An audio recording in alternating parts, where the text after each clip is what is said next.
नमस्कार, मैं हूं पवन त्यागी। भारतीय जनता पार्टी का घोषणा पत्र, जिसको उन्होंने संकल्प पत्र कहा है, जारी हुआ तो पूरे विपक्ष की प्रतिक्रिया आनी ही थी। जैसा कि होता ही है कि एक दूसरे के संकल्प पत्र या घोषणा पत्र को लोग मजाक बनाते हैं, लेकिन ये भी हकीकत हमने देखा कि 2014 और 19 में 2 बार हम भारतीय जनता पार्टी को ये देख चुके हैं, आजमा चुके हैं कि अगर वो अपना चुनावी घोषणा पत्र जारी करते हैं और उसको वो चुनावी घोषणा पत्र नाम ना देकर ये कहते हैं कि वो संकल्प पत्र है, इसका मतलब उन्होंने उन काम को पूरा करने का संकल्प लिया है, तो उसमें हवा हवाई कोई बात होती ही नहीं है। ये हमने देखा है। अब इस पर प्रतिक्रिया में चाहे बीजेपी को लेकर के मल्लिकार्जुन खड़गे, जो कि कांग्रेस के अध्यक्ष हैं, वो बयान दे रहे हैं, ममता बनर्जी बयान दे रही हैं, और ममता बनर्जी ने तो ये तक दावा कर दिया कि भारतीय जनता पार्टी को 200 से ज़्यादा सीट नहीं मिलेंगी।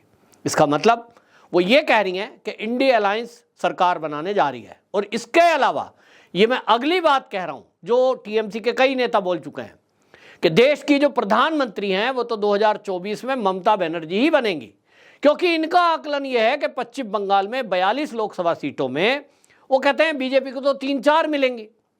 मतलब वो कहते हैं 35 सीट हमारी मिलेंगी, बाकी 2-4 सीटें बीजेपी को मिल सकती हैं, एक आध कम्युनिस्ट किसी को मिल गई, तो 35 सीट यदि टीएमसी को मिल रही है, ऐसा टीएमसी के नेताओं का मानना है और उनका दावा है, तो निश्चित रूप से ये एक सबसे बड़ा दल इंडिया अलायंस में होगा जिसके पास सबसे ज्यादा सीटें होंगी। क्योंकि ये भी सभी सर्वे में आ चुका कि पश्चिम बंगाल में कांग्रेस को मात्र 6% वोट मिलता हुआ दिखाई दे रहा है। विपक्षी पार्टियों में सबसे ज्यादा हालत यदि किसी की खराब है वो कांग्रेस है। कोई नेता नहीं है, कहीं चुनाव दिख नहीं रहा है, कभी कोई बात करते हैं, कभी कुछ बात करते हैं, लेकिन मुद्दों की बात नहीं करते हैं। राहुल गांधी ने कई तरह की यात्राएं निकाल ली, लेकिन जमीन पर उनको लोग बस केवल मनोरंजन के तौर पर लेने आते हैं, बाकी उनकी बात कोई सुनता नहीं है।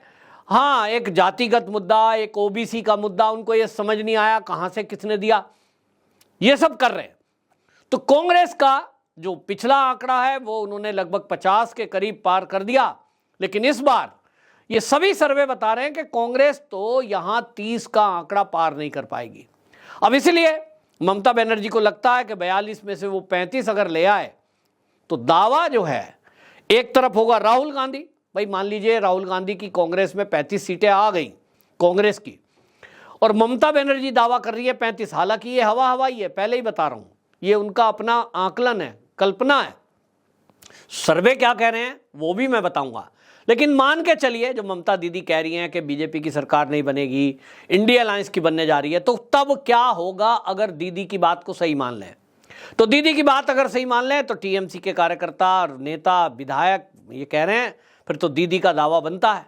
और ये मुझे दिखाई भी दे रहा है कि इंडिया अलायंस में आप देखेंगे सबसे बड़ा दल के रूप में अगर कोई आएगा कांग्रेस के बाद वो टीएमसी, उनके कल्पना के अनुसार। अब फिर उसके बाद एक तरफ होगा राहुल गांधी, एक तरफ होगी ममता बनर्जी। तो टीएमसी के नेता पहले से ही कह रहे हैं कि राहुल गांधी में ये दम नहीं है, ये तो सभी मानते भी है। तो ममता बनर्जी इसी दम पर कल्पना में है कि प्रधानमंत्री बनने जा रही है। और इसलिए आपको याद होगा कि जो पश्चिम बंगाल में घोटाले हुए, जब पार्थ चटर्जी के यहां रेड हुई, 67 करोड़ रुपया बैगों में भरा हुआ मिला, तब ये खुलासा हुआ था कि ये जो चुनाव चल रहा है इस समय लोकसभा का, इसी चुनाव को जीतने के लिए ये पैसा इकट्ठा किया जा रहा था। ये तो भला हो ईडी का कि केजरीवाल के ऊपर देखिए जिस तरह से घोटालों के ऊपर छापे पड़े हैं, और पता चल रहा है कि जल बोर्ड में 28,000 करोड़ का घोटाला, 72,000 के करोड़ के घोटाले करके वो घाटे में पहुंचा दिया। शराब घोटाला तो बहुत छोटा है जिसमें अरविंद केजरीवाल बंद है। दिल्ली सरकार में बड़े बड़े घोटाले हुए हैं, अभी तक जांच पूरी नहीं हुई है, क्योंकि ईडी हो या सीबीआई या इनकम टैक्स डिपार्टमेंट, भर्तियां तो ज़्यादा हुई नहीं। हालांकि मोदी जी ने बोला था कि मुझे कितने ही भर्ती क्यों ना करनी पड़े, लेकिन हुआ नहीं है। क्यों नहीं किया मुझे नहीं पता। जब इतने पैसे मिल रहे थे, भाई 100-200 करोड़ एक छापे में मिल रहे हैं, इसमें करोड़ों रुपया अगर नए लड़कों को नौकरियों पर रख देते और ईमानदार बच्चों को इस काम में लगा देते। लेकिन मैं इस बात से इत्तेफाक रखता हूं, जब मैंने कहा भैया ये भर्ती क्यों नहीं करी, तो उन्होंने कहा देखो भाई भर्ती, एक जो बीजेपी के नेता थे मैं उनसे बात कर रहा था, मैंने कहा जब इतना करोड़ों रुपया भ्रष्टाचार में मिल रहा है, ममता बनर्जी जो कि पीएम की दावेदारी ठोक रही हैं, और वहां भ्रष्टाचार इस कदर है कि शिक्षा भर्ती घोटाला हो गया, जिसमें यह पता चलता है कि वहां विधायक लिस्ट बना रहे थे, 8वीं पास को टीचर बना दिया, जिन्होंने पैसे दिए उनका खुलेआम सूची में नाम डाल दिया, राशन बेच खाया, और तो और गौ तस्करी कर दी, मानव तस्करी कर दी। ऐसे टीएमसी के नेताओं ने ये काम कर दिए। उस पर शाहजहां शेख वाला मुद्दा जब खुला संदेश खाली का, तो ये पता चल गया कि ममता बनर्जी के सरकार में घोटालों के अलावा उत्पीड़न भी हो रहा है, महिलाओं के साथ बलात्कार हो रहे हैं, अपराध चरम पर है। वहां भ्रष्टाचार के साथ साथ जिस तरह से अपराध पनप रहे हैं, लोगों की जमीनों पर कब्जे किए जा रहे हैं, यह सबसे ज्यादा चिंता की बात है। लेकिन इस सब में बीजेपी का नेता बोल रहे थे मुझसे, कह रहे भाई अगर मान लीजिए ईडी की भर्ती कर भी देते, सीबीआई की भर्ती कर भी दें, इनकम टैक्स में लड़के भर्ती कर भी दें, तो वो जाएंगे कहां? वो जाएंगे कोर्ट में।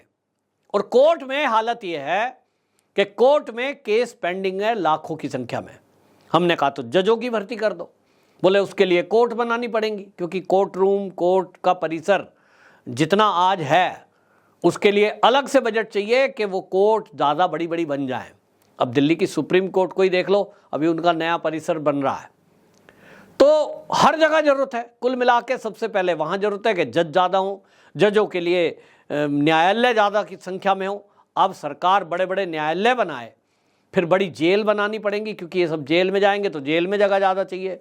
यानी भ्रष्टाचार पे प्रहार करने के लिए भी एक बड़ा इंफ्रास्ट्रक्चर खड़ा करना पड़ेगा, जिसमें जेल ज़्यादा हो, जिसमें कोर्ट ज़्यादा हो, फिर जजों की भर्ती हो, फिर उसमें सीबीआई के अफसर भर्ती हों, फिर इनकम टैक्स के हों, फिर ईडी के हों, और वो भी ईमानदार हों, बिके नहीं, उनके ऊपर निगरानी रखने वाली कोई संस्था हो।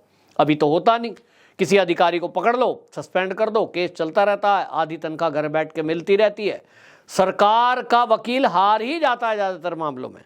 तो इसलिए मोदी जी ने इस काम को अगले साल के लिए टाल के रखा है, यानी 2024 में जब तीसरी बार पीएम बन जाएंगे तो मोदी जी ही आएंगे, ये सब सर्वे कह रहे हैं। और पश्चिम बंगाल में ममता दीदी जिस संकल्प पत्र का मजाक बीजेपी का बना रही है, आज की हालत यह है कि महिलाओं की स्थिति को सुधार करने के लिए, 3 करोड़ लखपति दीदी बनाने के लिए, बुजुर्गों का, सीनियर सिटीजन का, सबका, जो मध्यम परिवार के भी हैं, 5 लाख का बीमा, और जिस तरह के इंफ्रास्ट्रक्चर की बातें की गई हैं, निश्चित रूप से आपको सर्वे की बात करूंगा तो प्रधानमंत्री पद के लिए पश्चिम बंगाल की अगर मैं केवल बात करूं तो 62% लोगों का मानना है कि मोदी ही सबसे उपयुक्त वो व्यक्ति होंगे जो देश के प्रधानमंत्री बनकर देश को अच्छे से चला सकते हैं।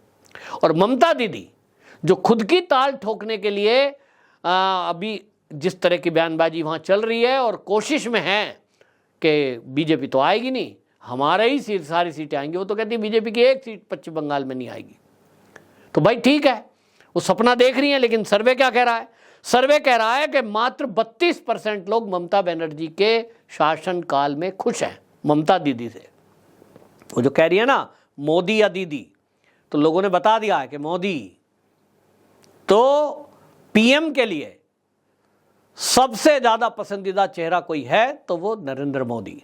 दीदी मात्र 32% लोगों ने उनके लिए हाँ बोला है, वो भी उनमें ज़्यादातर वो लोग हैं जो महिलाओं को महीने का पैसा मिल रहा है, बहुत सारे लोगों को लूट करने की छूट मिल रही है, अपराध खुलकर कर रहे हैं, तो ऐसे लोग हैं। वहीं कांग्रेस की, जैसे मैंने बताया, मात्र 6%, वहाँ कांग्रेस की हालत सबसे ज़्यादा खराब है, कोई नाम लेने को तैयार नहीं है। उस पर भी देखो राहुल गांधी को कि यूपी छोड़ करके वायनाड पहुंच गए थे पिछली बार, इस बार फिर से वहीं से ताल ठोक रहे हैं। और खबरें ये हैं कि इस बार वायनाड से भी राहुल गांधी जीतेगा नहीं। अब देखते हैं ममता दीदी बनती हैं या मोदी, ये तो जनता तय करेगी। लेकिन अभी तक के जो सर्वे हैं उसके अनुसार, और आप भी देख लीजिए, आप किसी पश्चिम बंगाल के लोग से बात करें, आप किसी सर्वे पे विश्वास मत करो, अटेंडम पश्चिम बंगाल के किसी लोगों से बात करो, आपको कहीं मिल जाए। मैंने की है, करता हूँ, मेरे मित्र हैं बहुत सारे वहाँ रहते हैं, वो सब कहते हैं दीदी के शासनकाल में सभी त्रस्त हैं, सब चाहते हैं कि जल्दी से यहाँ राष्ट्रपति शासन लगे या तो ये सरकार हटे। राष्ट्रपति शासन के बिना तो वहाँ हटेगी नहीं, क्योंकि वो चुनाव होने नहीं देती है, और लोकसभा चुनाव में तो दीदी का सवाल ही नहीं उठता। मोदी ही पहली पसंद देशवासियों की है। तो ममता दीदी संकल्प पत्र का मजाक भले ही उड़ाए, कुछ भी बोले, लेकिन जनता की पहली पसंद मोदी हैं, ये तय है।